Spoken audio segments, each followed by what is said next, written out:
Welcome to Lord Johnlander, the Outlander podcast for Lord John fans, where we talk all things Outlander, but especially about Jaime and his Sassenach.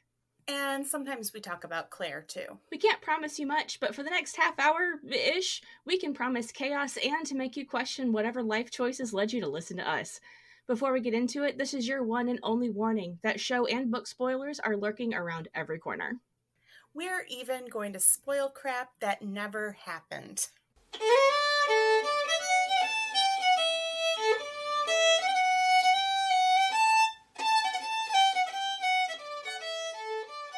Hello, welcome to Lord Johnlander. We're your hosts. I'm Mistress Pandora, and I am joined with my co-host.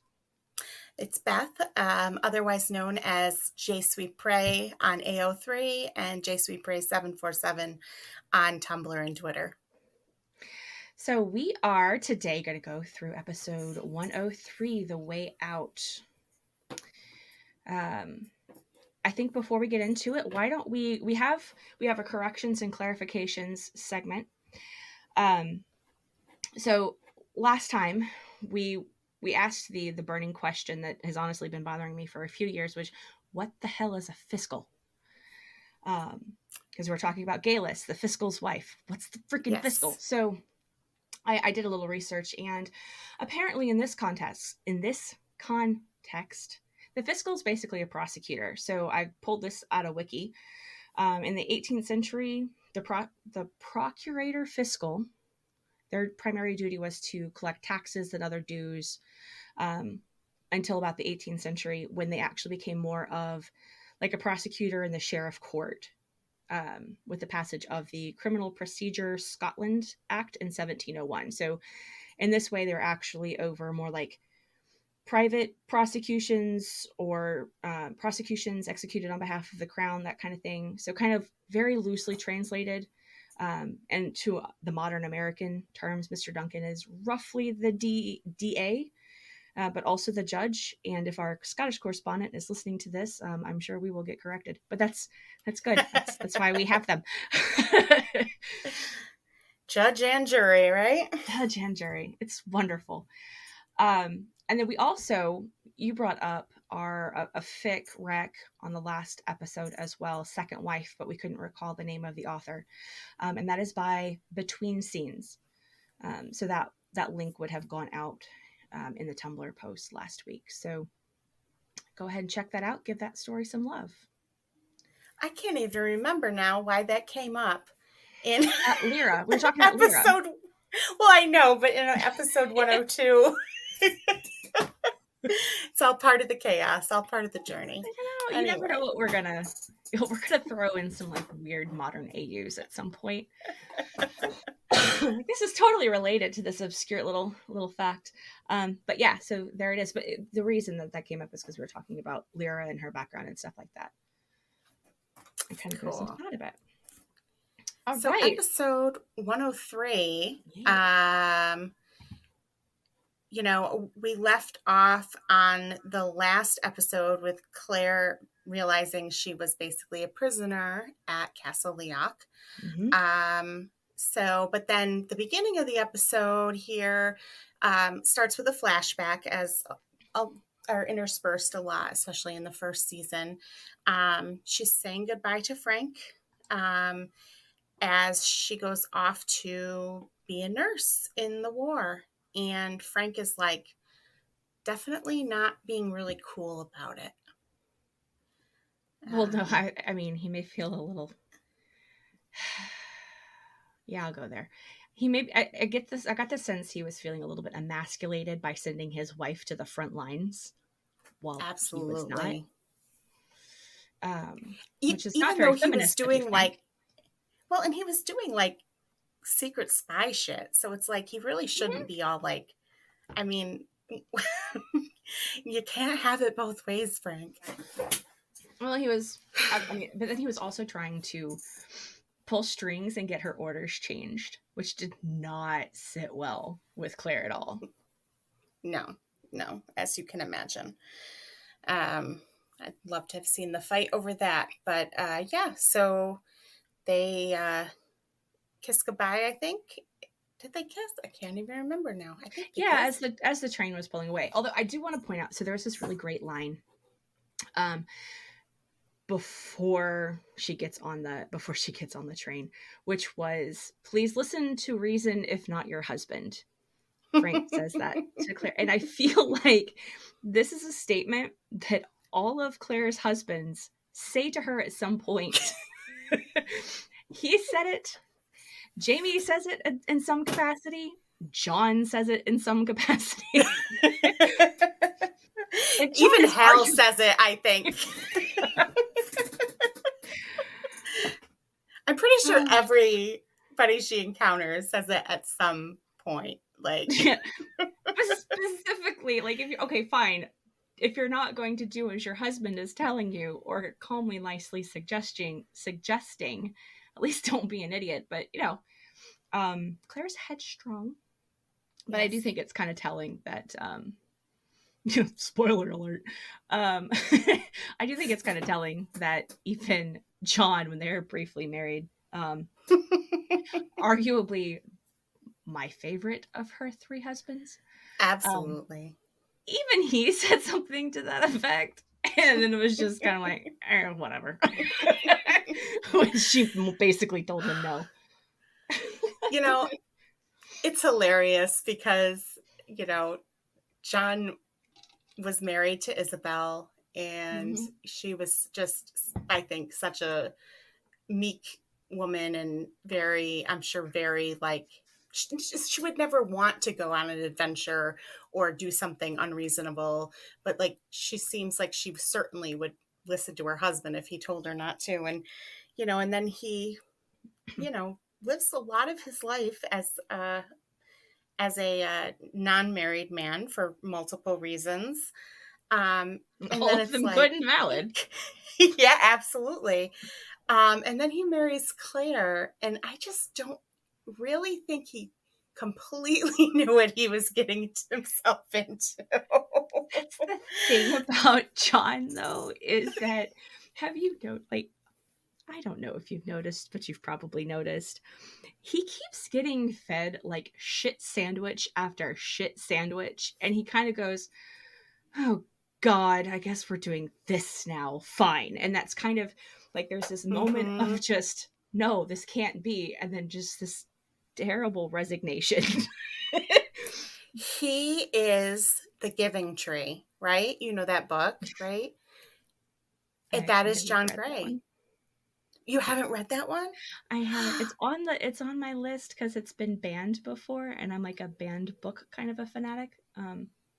LeVar Burton told me to, but I haven't read that one. I mean, honestly, everybody loves it. It's actually, I think, kind of a horrible book for children because basically this young boy, right, he has a tree, and when he's young, he like swings from its branches, and they play together all the time, and the tree's super happy. And then the boy grows up, and he doesn't see the boy as much. And, you see the boy like has carved his initials with some girl's initials in the tree. And, but the boy keeps coming back when he needs things. Like and I'm going to mess up some of these things, but like he comes back when he needs like branches to build a boat or something like that. And he needs the apples to sell to make money so he can ask this woman to marry him. And he keeps like cutting things and taking things off the tree until like all through his life. And the tree is just so happy every time the boy just comes to visit him, even though he's like chopping away at his being. And finally, he's just like this stump, and the boy comes as an old man and like sits on the stump, and it's just like the tree was happy. And like, if that isn't John Gray, like, it's just I didn't come here to cry tonight. Gives. Yeah. So maybe we'll do a dramatic reading of the Giving Tree sometime. But Can we not? Because now I'm freaking depressed. It's I honestly, I mean, it's Shel Silverstein, so it's written well. Yeah. And it's poignant, but like everybody's like, oh, it's such a great story, and I'm like, it's so sad. This boy just uses this tree its entire life, and the tree's just happy for like whatever little crumbs the boy will give him. God, you're right. That is Lord. Can we hug? Can we hug Lord John? Lord John needs a hug. Virtual hug. So anyway, that was. I mean, I think these are probably the tangents that our listeners probably live for at this point. But crochet is also a good hobby, y'all. So yeah, I always think of John as the giving tree, but he also just dives in. He and Claire are actually quite a bit alike in both of them sort of dive into things without really thinking about it. Absolutely no thought whatsoever. Like they will just work it out when they get there. Yeah, exactly. But also when you read the Lord John books, he spends a lot of time in his head trying to reason things out, but then he gets in like situations and he's just like, just all reason like goes out of his head. Straight out. But that's similar. I mean, Claire is like this super intelligent woman, but she does not think anything through. Unless it's a medical emergency. Unless it's a medical emergency. Let's give her that. But that comes back to the whole, thing where Jamie says in the books, like, you think with your body.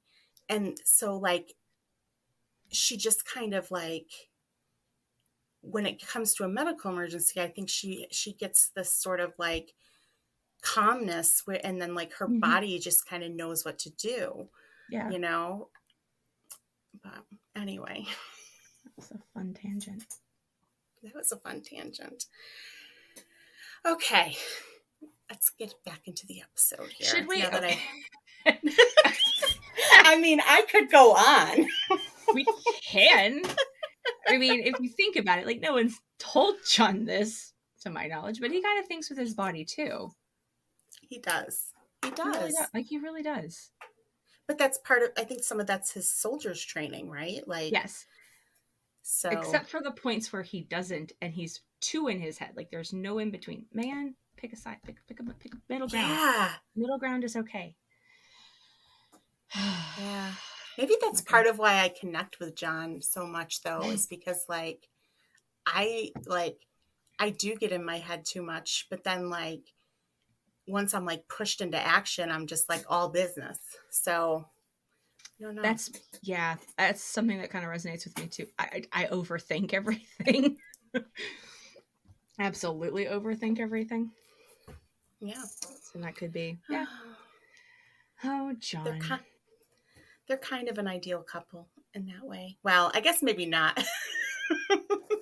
Mutually, they're compatible. They're weirdly compatible.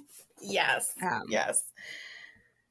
I was trying to think like mutual destruction, or what's the term for that? Mutually assured destruction. Yes. Well, he's kind of got that with. He's kind of got that with Jamie too. I mean, that's why that works. Absolutely. Like it wouldn't, like in real life, that's one of those relationships that is just wallpapered with red flags. But in fiction, it's amazing. Yeah. In fiction, we call that chemistry and tension, and we eat it up. Well, and what's interesting about Jamie too is that he doesn't make any moves without thinking. And I think if you kind of think about the hierarchical social structures of the time of, Jamie, he was born a second son, but he became, the de facto oldest son after his brother died.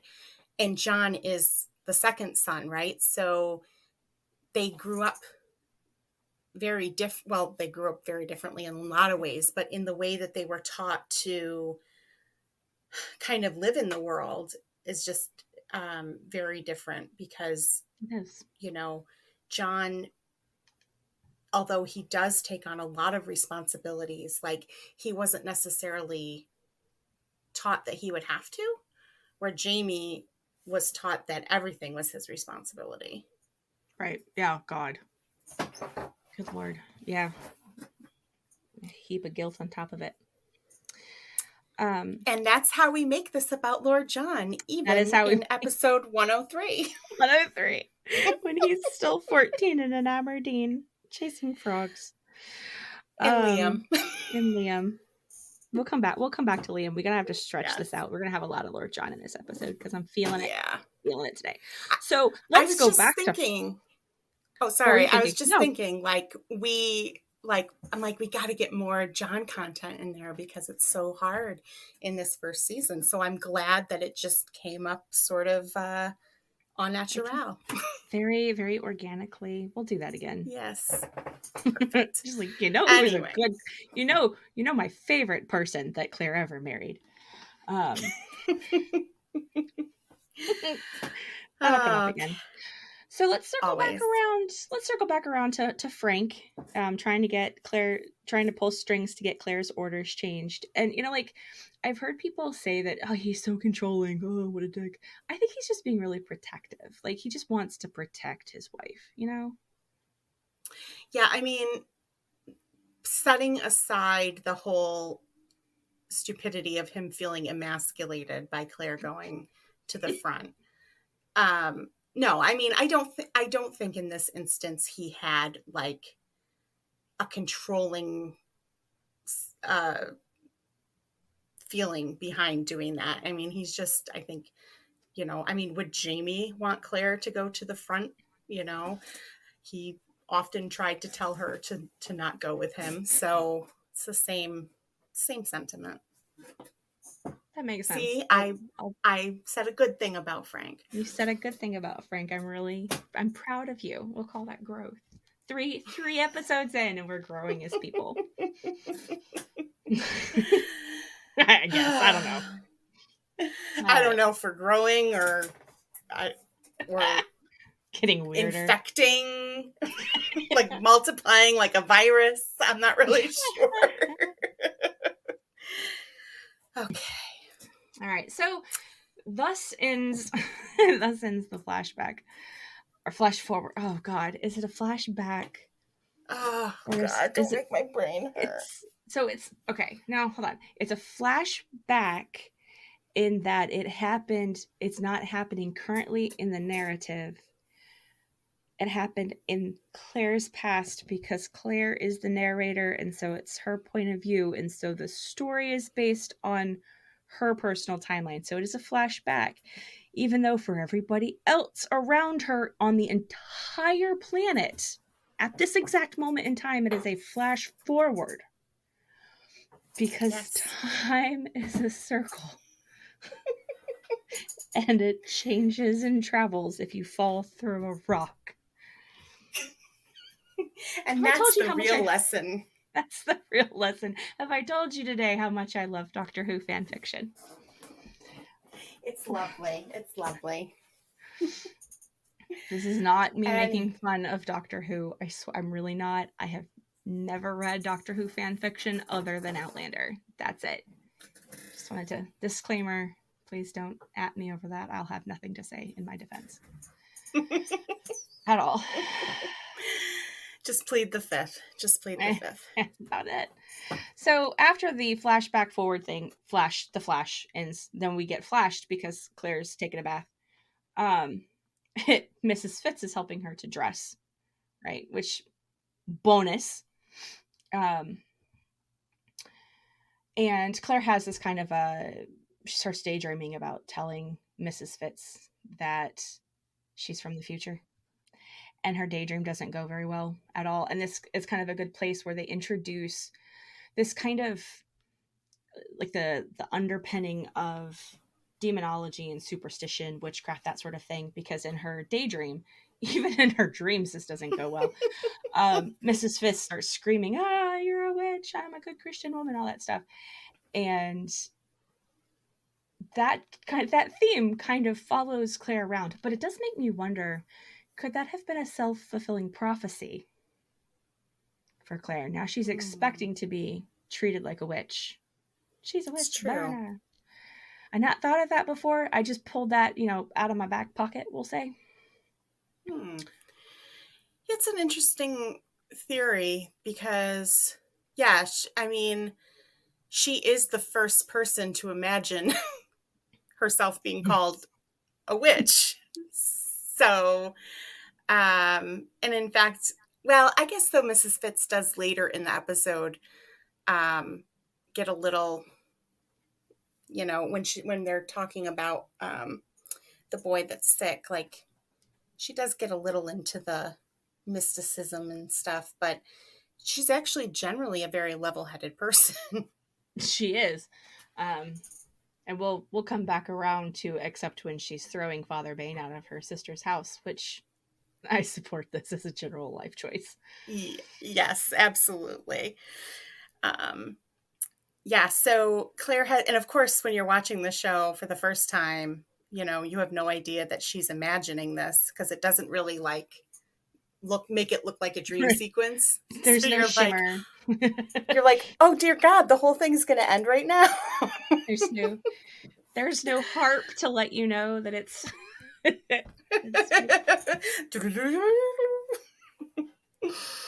got Mel Brooks movies in my head. Nice.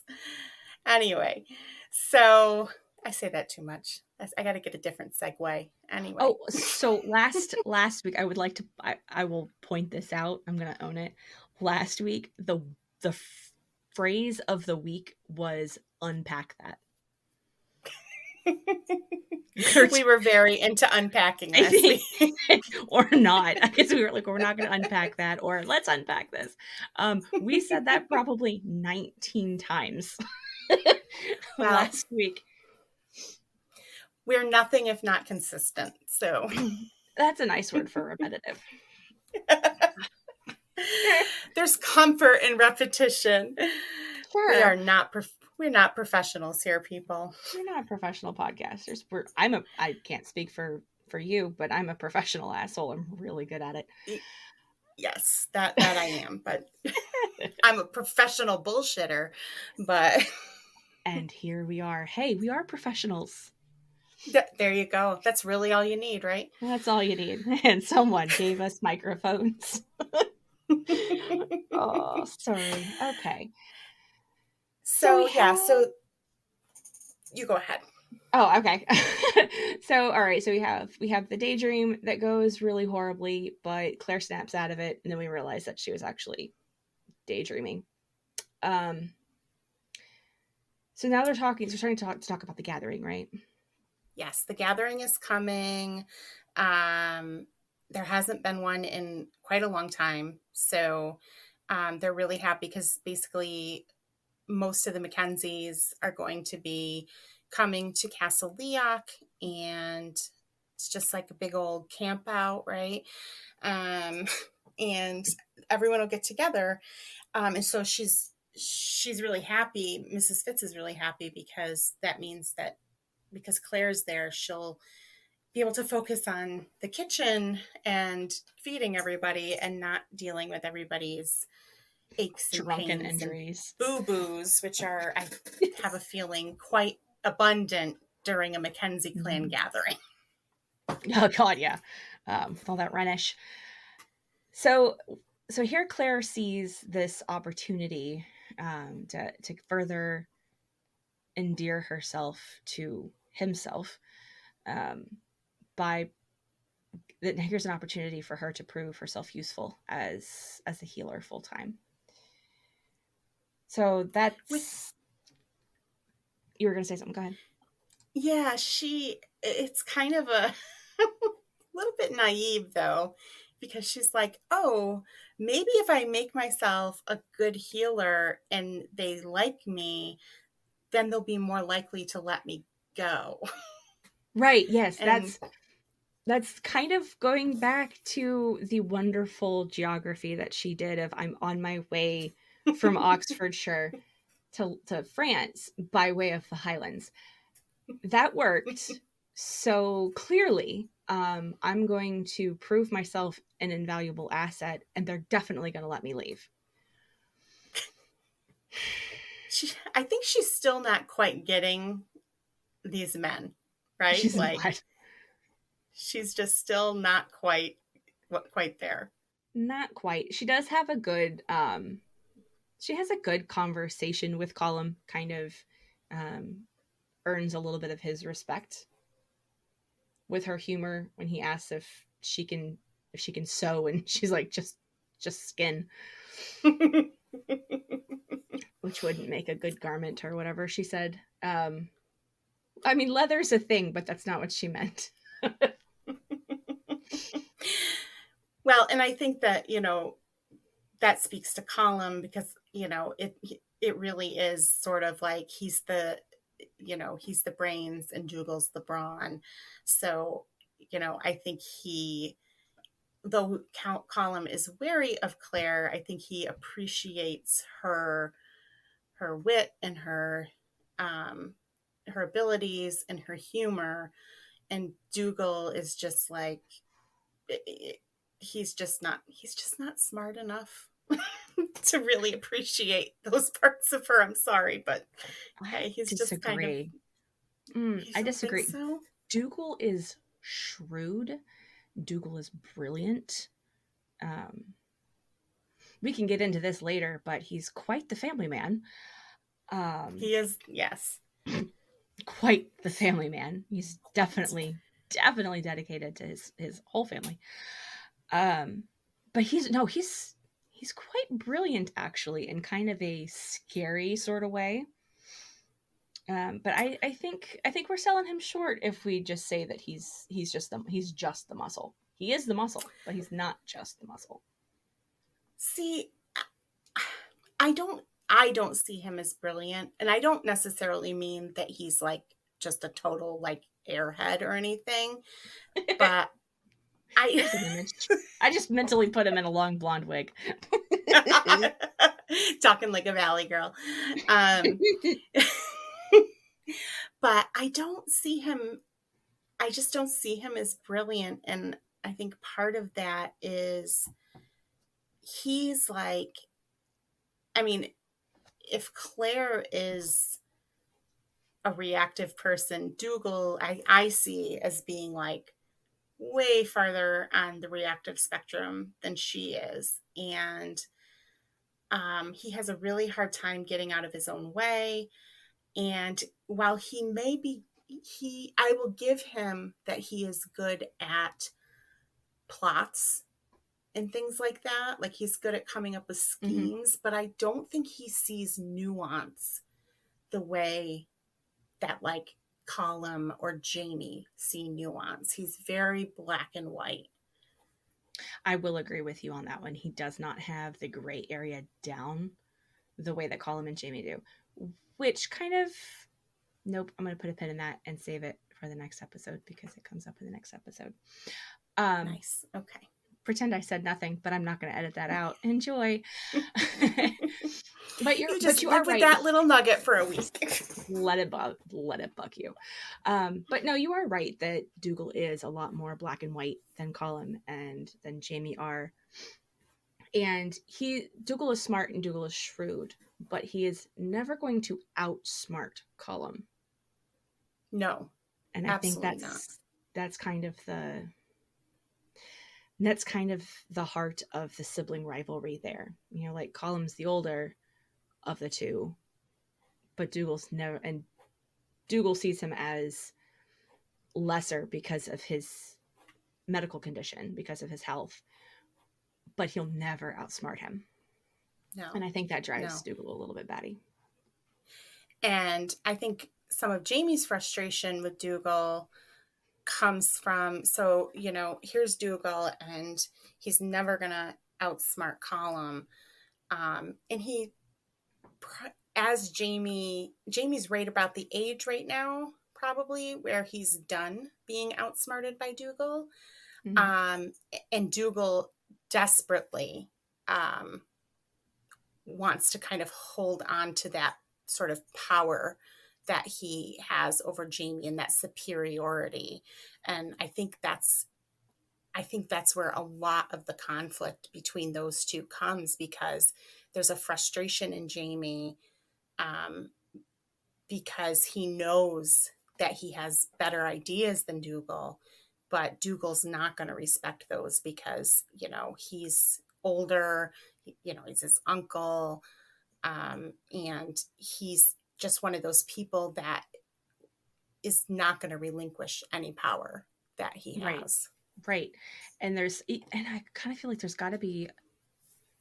there has to be some resentment there as well, because here's Dougal, who for a time was Jamie's guardian because he fostered with Dougal. That was the tradition of the time and place. Yeah. And Dougal taught him how to fight? Yes. Taught him how to fight ambidextrous, because Dougal's also left-handed. Not something that was incorporated into the show, much to my dismay. But I get it. You can only ask Sam Heughan to do so many things, and all of the things he does are wonderful. Suddenly becoming a lefty is probably a little bit of a bridge too far.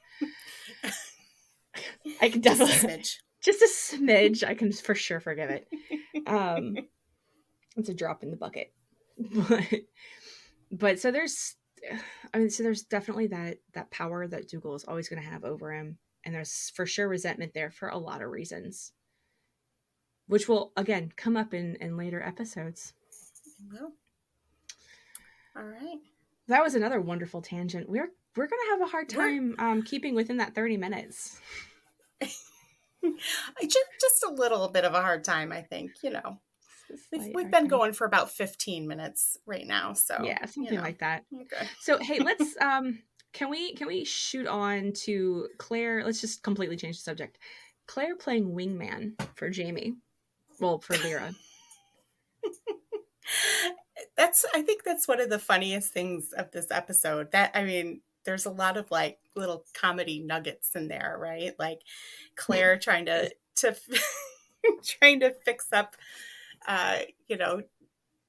Leary and Jamie, and I think she's kind of sincere about it too, because she doesn't think, there's definitely like an attraction to Jamie, but she thinks she's leaving. So, right. So she really is. She's like, hey man, you're my bro. Like you've been my bro since I got here. So like 4 days ago. Try to help, but I'm going to try to help you out. And Jamie is just so fucking clueless. He's crushing on Claire. I know. She is being in the obnoxious older sister trope, right? And he's just having a really hard time making this compute in his testosterone-stoked brain. Poor guy. He really is not nice to Leary. Like he's not. When they're watching, what's his name, the Bard, Gwilyn? Is that how you say it? Gwilyn the Bard, yeah. Yeah. Sounds about right. And she's like Claire's trying to make conversation for Jamie with Lyra, and Jamie's just like, yeah. You were a kid last time I saw you, snot-nosed brat. And Claire's like, I wouldn't have noticed you. I was so pompous back then. Back then. Back then. Nice, yeah. He's kind of an ass, and Lyra's not to be deterred, but also he did just take a beating for her, so like he can do no wrong in Lyra's eyes. Of course. Which there's a metaphor in there. And I don't. There's a metaphor. If you know, you know. I'm going to leave it at that. Yeah, and okay. It's if you think about, her being young and like, having a crush, it's very kind of typical, right? Like he thinks that he didn't do this for her because he had feelings for her, right? He very plainly told Claire like he did it because he didn't want her to be humiliated, and it was just more of a humanity thing than, wanting to get in her skirts. But she's so young. What's that? Plus his own trauma. Yeah. and his own trauma. So, and plus, and in the books too, he has this whole story about how um, he got beaten up in the hall because they were like making fun of Mrs. Fitz and how embarrassing it was and how awful and all that stuff. But of course, Leary is, what is she, like 15, 16, something like that? Like, young. She's obviously like gonna take, like, immediately interpret it as something different. And that's just, absolutely, I think that's pretty normal. I mean, I would have, when I was 15 or 16, I would have too. Absolutely an age appropriate response.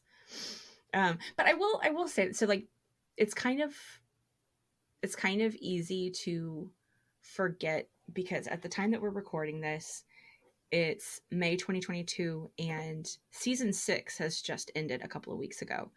So where we're at in the current, quote unquote, current part of the show, Jamie and Claire are not in their 20s. They're not spring chickens at this point. And so this kind of playful teasing, Claire kind of ribbing Jamie a lot, trying to play wingman for Lyra to hook him up with her.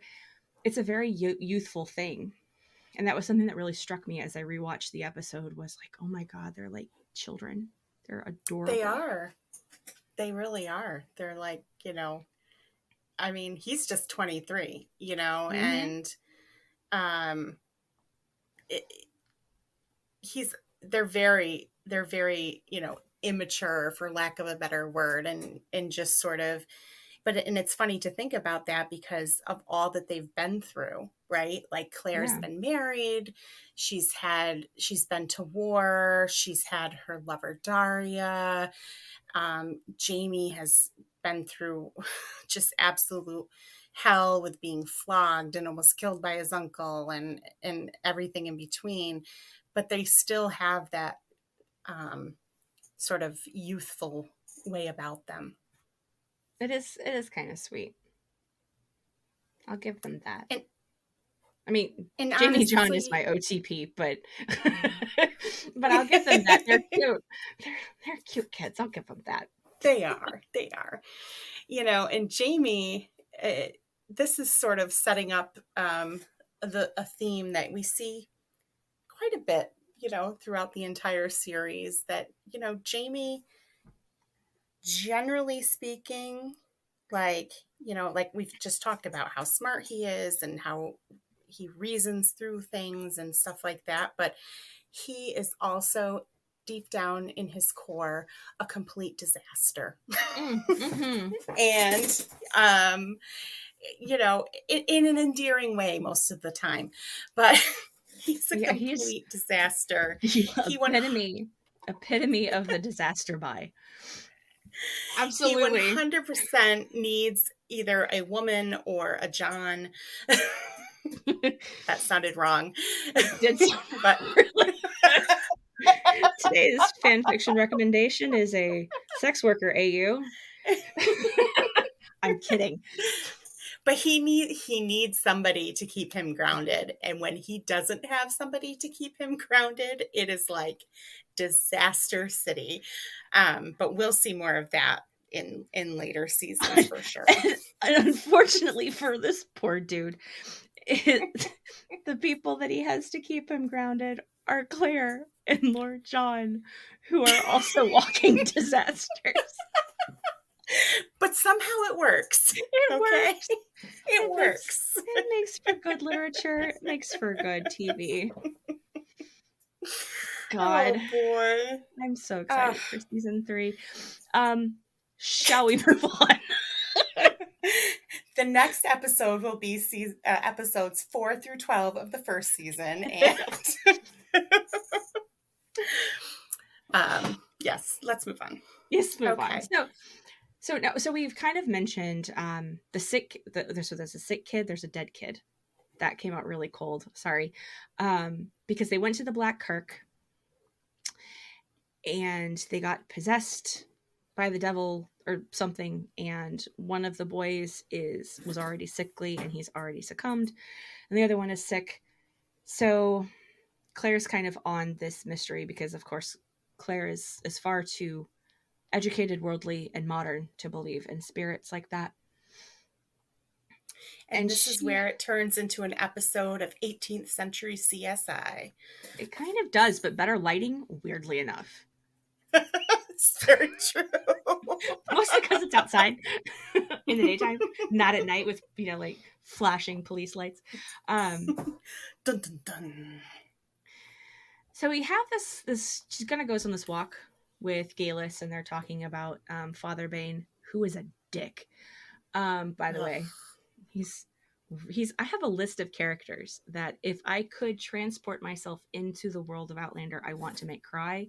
He's on the list. Oh, yeah, absolutely. 5 minutes. I just need 5 minutes alone. And he totally seems like the type that if he actually gets like truly cornered, would just like crumble into like big fat tears and be like, don't hurt me. Yes. Anyway. Yeah. So satisfying. Anyway, so Galus here, while they're talking about, Claire doesn't believe, obviously, that the children were possessed, and Galus is kind of riding the fence. I kind of got the sense that she was sort of riding the fence about it. She's kind of like, she's taking the kind of the mysticism is a thing. What am I trying to say? What the hell am I trying to say? Pan, get it together. She's kind of taking the middle ground here. Like, it's probably not, but who's to say it isn't, She kind of leans into it, because I think we talked before about how Galus really leans into, yeah, I'm a witch. Yeah, absolutely. She leans into it. But she kind of reminds me of Daria a little bit here, in that Daria was kind of into mysticism and stuff. I mean, she was obviously, very educated, talented nurse, just like Claire. But she had, because of her upbringing, she had a little bit more of a friendly relationship with the otherworldly kind of things. And I think that may explain why Claire is still so drawn to Galus, because she reminds her of Daria so much, even though Galus is herself a walking red flag. There's something absolutely about her. There's something about her that just feels familiar, I think. Well, and wasn't it Daria? She was the one that got Claire into, in the first episode, Claire talks about how she'd been getting into learning about medicine through, herbs and things like that. So yeah, I think Daria is the one that pointed her in that direction. I think you're right. I'd have to go check, but I think you're right. And I think this is probably why Claire has a little bit of a blind spot when it comes to Galus too. Like, Galus is like waving those red flags, and Claire's just really doesn't see it. Even later on, when her husband's like, stay away from that woman. Right. But does Claire listen to her husband? No. We've established that in the flashback forward thing. Excuse me. Yeah, and I think she's Galus here though is also trying to like kind of, I mean, I think Galus knows it's nonsense, right? Mm-hmm. That the boy was not possessed, but she's trying to almost role model for Claire, like, without just coming out and saying it, because she can't, like, girlfriend, you need to like act like the people here a little bit more. You're standing win in out, Rome, lady. Yeah. Win in Rome. A lesson which Claire never learns. Never. Never. She just leans into it more of, being different. But so she's really trying to model for Claire. Like, mm-hmm. You've got to tone it down a little. So I'm going to skip through a couple of things. So we've got some more. So Claire goes to visit Tamas Baxter, the boy who's sick, which is Mrs. Fitz's nephew, I think. Yeah. Right. And has a really lovely chat, takes tea with Father Bain. God, I hate him. And she's even more not convinced, but she gets some more information, that kind of thing. Teases Jamie at supper. Oh, we have to pause here, because I was about to blow right past Claire seeing Jamie and Lyra necking in a stairwell. Mm-hmm. And that kind of conjures some feelings in Claire, I would say. I'd say so too, probably quite confusing, but also at this point she's still thinking of herself as married to Frank. Yeah. Yeah. Well, which makes it even more conflicting, right? Because she's like, I think she definitely feels that jealousy. Mm-hmm. And that's why she teases him later. But, uh, she's like, kind of like, push it down. I don't, yeah, I'm not putting a coherent sentence together, but probably the whole teasing him later is her way of kind of pushing the jealousy down. That That's makes where I was sense. going. I can see that. So I think we can take a pause. Um, is it time It's for the time. Jamie Boner scale? It's time for the Jamie Fraser bonus scale. I have a spreadsheet now, everybody. So, so I am tracking. There's even a graph, you guys. There's a pivot graph. I love Excel. So far, we are trending on the Jamie Fraser erection scale with our huge sample of 2 episodes. Beth tends to rate Jamie's boners just slightly higher than I do.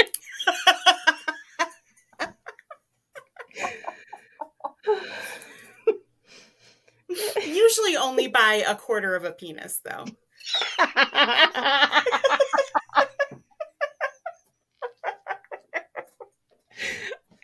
tried to keep a straight face. I can't do it. Trying to be professionals about this. It's fail. So after we couldn't decide on a rubric, I created one. Beth's just gonna go with her gut, but I'm gonna go with the rubric. So I'm going to rate. I'm taking a score on a scale of 1 to 5 penises on a 5-axis metric here. So timing of this particular boner, it's appropriate timing. Making out with someone is a good time. Is a good time to get a boner. It's appropriately. I'll get the appropriateness of 4. It's not all that hot. I forgot one of the things I put on here was stamina. He's not injured, so it's not super impressive. Comedy value, go middle of the road. Okay, so according to my scientific calculations, I give the Jamie necking with Lyra assumed boner a 3 penises.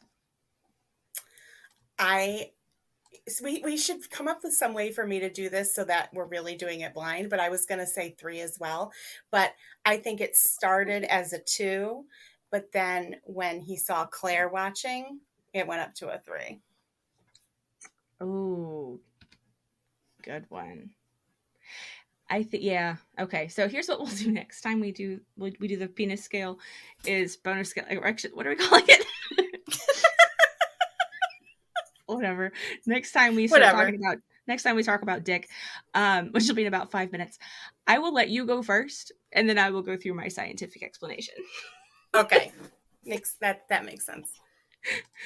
Oh, I'm not gonna say. Okay. I'm not gonna say it. Moving right along. All right. So what's next in this episode? There's a lot in this episode. A lot moly. happens. So more or less next, Claire goes to visit Galus to stock up on hangover supplies. For the Mackenzie gathering. More or less. And first we get to see the fiscal live and in person. Yes. He's a treat. He's flatulent. God. Though we find out why later. Yes. It was intentional. Why would you do that? And Galus asks a lot of really intrusive questions. She's really inappropriate. A lot of really intrusive questions. one of the reasons that we see the fiscal. He comes in to get something for his belly ache that his wife totally caused. He's not wise to. Anywho, um, he is sentencing a boy who has just been convicted of stealing bannocks, two of them, and so they were going to take off his hand. And Claire's super, Seems super like a appalled. really appropriate level of punishment for that, you know, like that makes sense. And Claire is super appalled, but I would like, which I mean, yes, but I would like to point out for someone who in a previous episode, and it's not like there were that many, so from the beginning of all of this, for someone who is in theory academically at least familiar with the 18th century, the time and the place, she sure is shocked by a lot. Yeah. You know, I think some of that though comes from like, because I'm really into like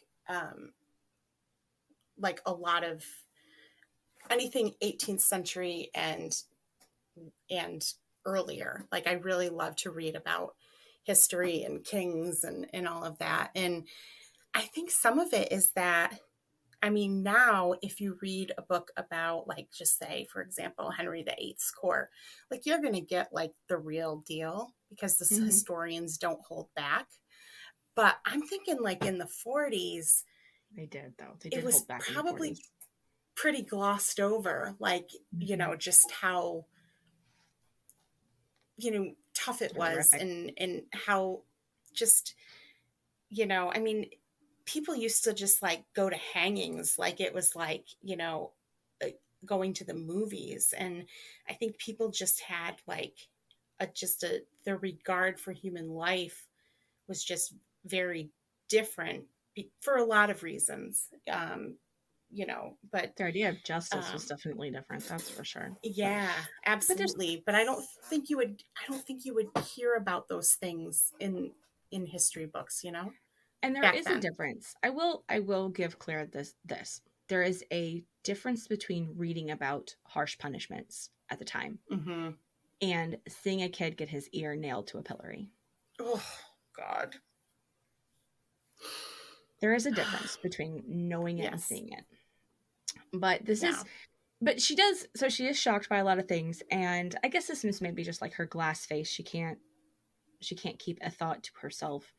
But people notice, like Column says, "Don't you have demons in Oxfordshire?" He was kind of Right. joking, but the sentiment is still there. And Galus, "Don't they have punishments where you're from?"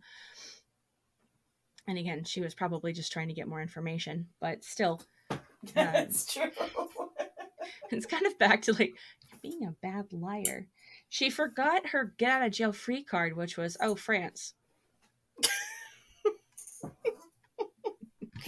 I think Francis left the building. Apparently.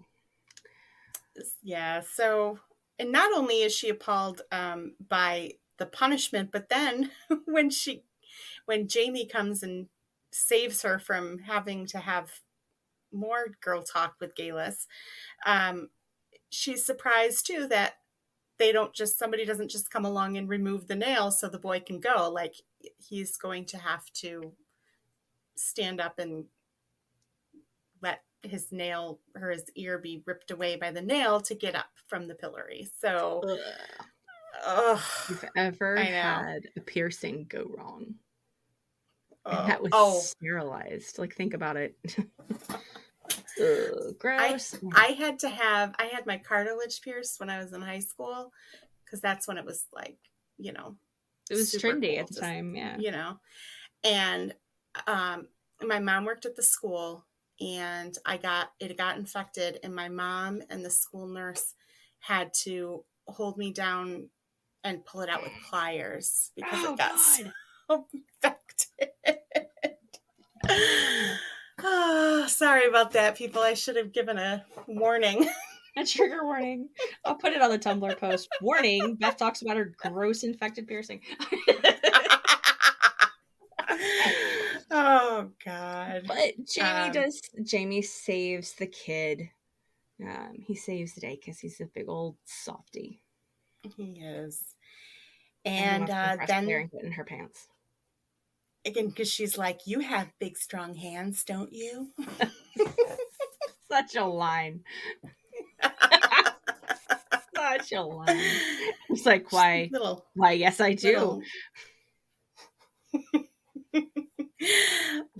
Yeah, so then she goes to see Tamis Baxter, and she realizes that, or am I in the wrong spot now? Let me think. No, Jamie, she gets Jamie to take her to the Black Kirk. Right, because she has some ideas of what might have sickened the two boys. So off they go to the Black Kirk, and they have a little. They kind of get a chance to just hang out and talk a little bit without, everybody else always interrupting it around Hanging and stuff. around. You They know, get some private alone time. Good for bonding. and Claire is at this point has kind of just like But they had have it kind with of an interesting everybody. without everybody like looking over their shoulder. Yeah. Well, but I mean, she's like also like she's had it with everybody in this whole like possession with the devil and all this other crap, and so she kind of, I think she kind of assumes that Jamie believes this stuff too. Yeah, but he doesn't. Although, so Jamie's a very practical person. I really love this conversation because he has such a practical way of interpreting things. So I hadn't considered this in these terms until I rewatched this episode.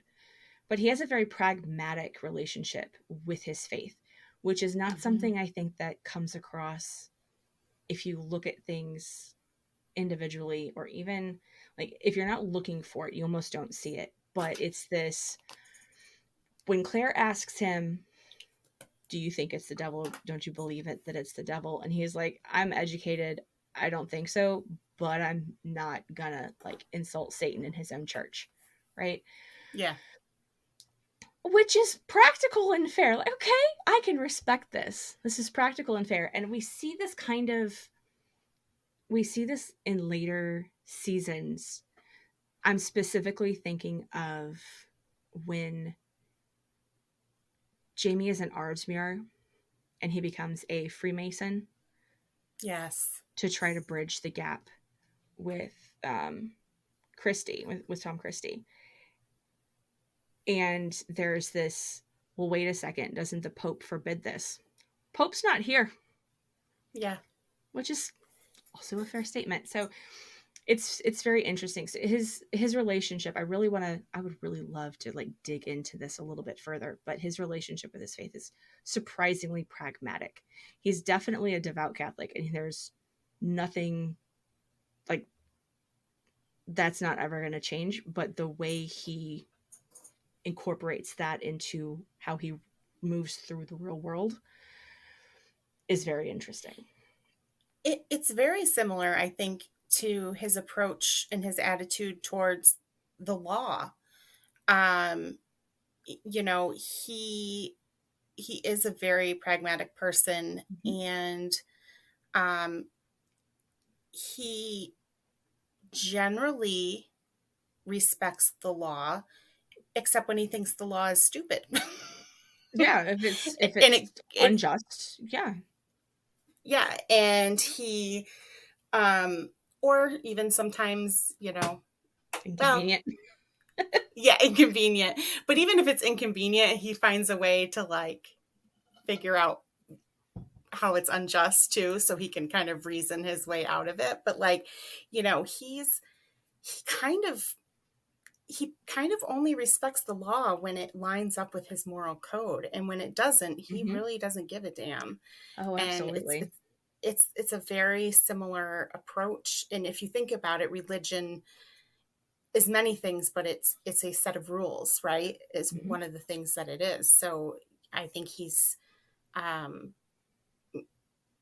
he's just really someone who's just like, I've got my own moral code, and some of it comes from Catholicism for sure, but he's not going to worry about that if it goes against,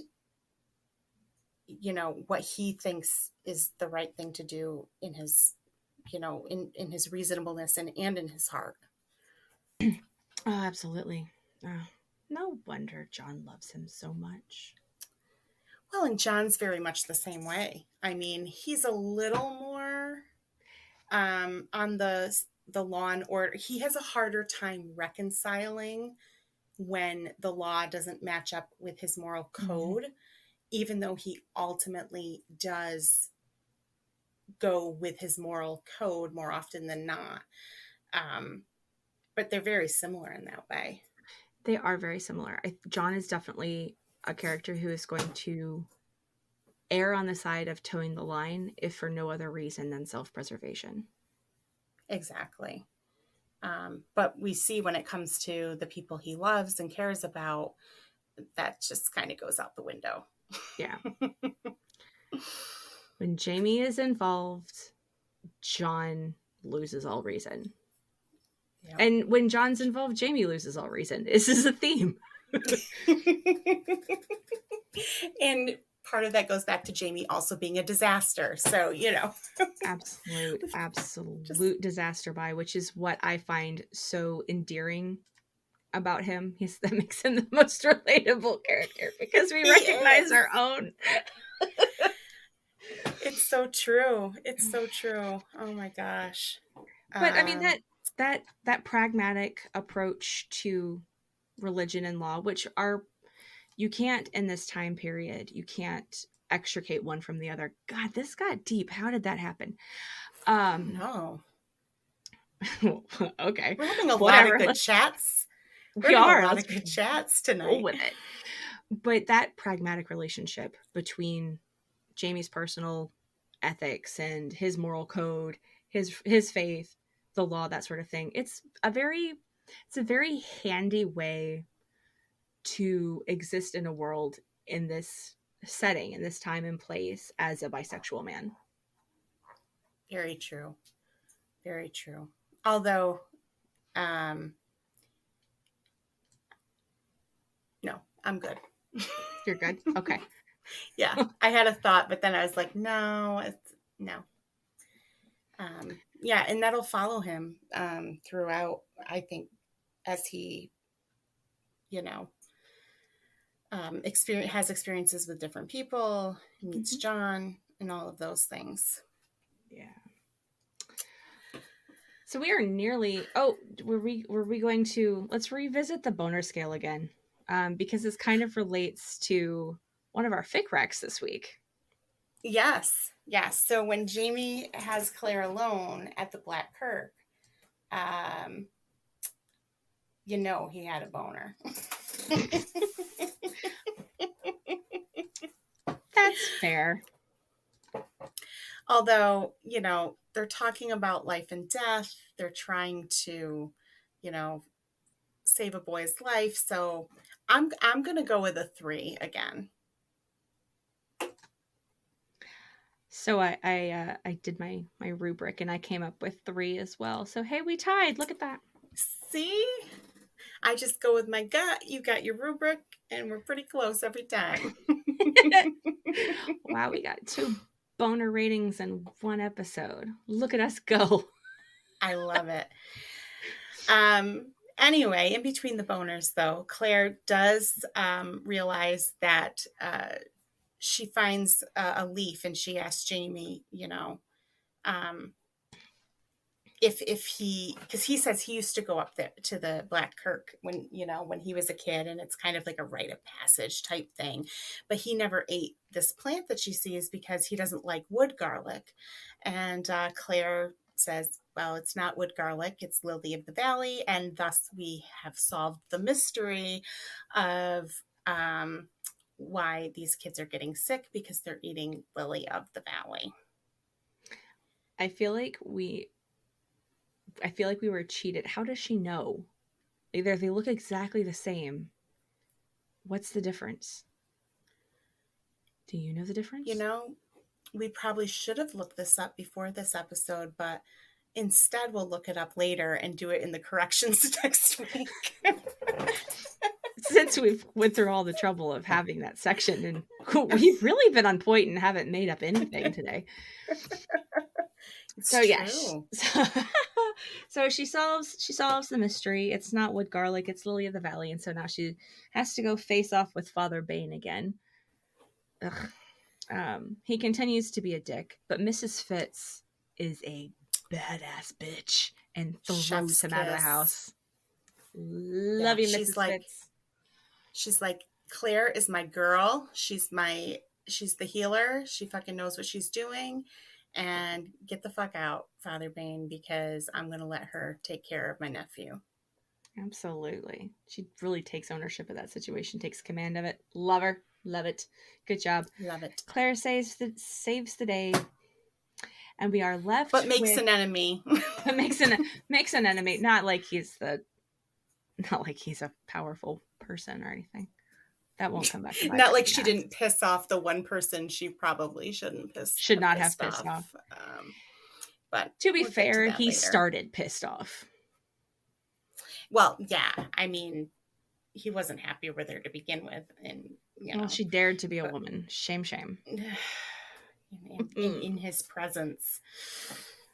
Oh boy. Well, and then the episode ends in the Great Hall again, where Gwilyn the Bard is singing a song, and he sings a song that Jamie translates, and it's about a woman who goes through the stones. It has some adventures with strangers who become lovers and friends, and then goes back home again to her man, and that gives Claire some hope that she'll get back to Frank, which, when you're talking about a woman who has spent the entire episode flirting with somebody else. Well, and poo-pooing anything that wasn't like scientific fact. Then she hears this freaking song and she's like, that's the answer. That's Pam. You're right. Wow, Claire. Oh, God. She's a little bit of a disaster herself. A little. Slightly. Again, we recognize her own. So, well, that brings us to the end of the episode. Of that half hour. So, hey, we pulled it in just under. It's about 29 minutes in. I'm just imagining somebody after we post this episode. Do these chicks own a watch? Like, do they know? Or they're gonna think they had some sort of like glitch in the matrix, right? Like they're gonna be like, I was driving and they said only half an hour went by, but it's how long did I disassociate? I'm going 75 miles an hour. Oh God. So the only thing we have left are our fic recs. We actually have 2. And the reason we have 2, so this is kind of funny. I'm going to go ahead and own it that we are recommending our own fan fiction that we wrote, because here's the fun part. We both wrote a story based on the exact same scene, but we went 2 completely different directions with it. Yeah, so the one that I wrote is called Spite the Devil. You can find it on AO3 under my name on there, JeSuisPrest. And I definitely went one direction. If you watched the Black Kirk scene and you thought, you know what this needs is a blowjob, this is the fic for you. I mean, what scene doesn't need a blowjob? Don't answer that. Don't answer that.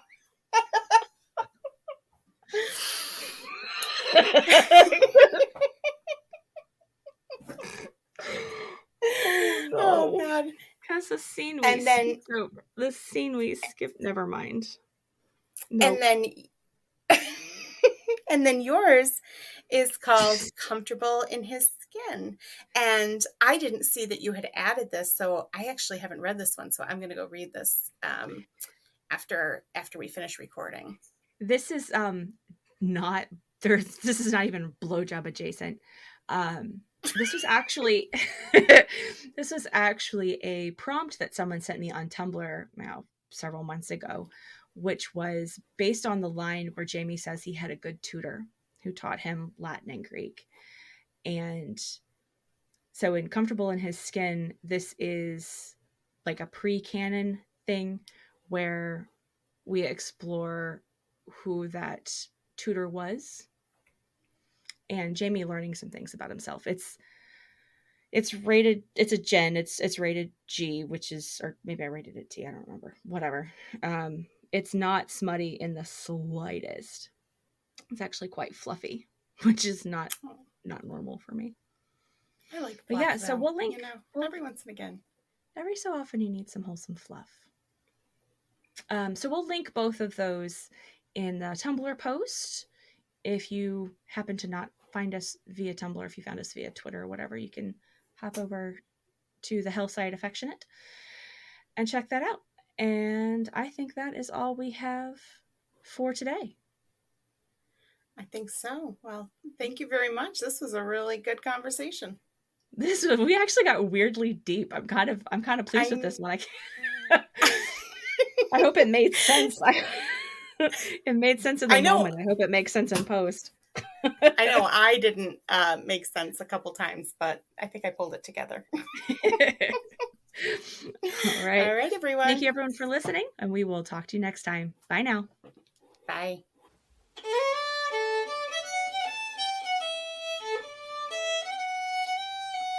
This podcast is not affiliated with Outlander, Sony, Starz, and definitely 100% not with Diana Gabaldon. All opinions expressed are our own, and we may not even believe them ourselves. In fact, nothing in this podcast should be taken seriously as a general rule.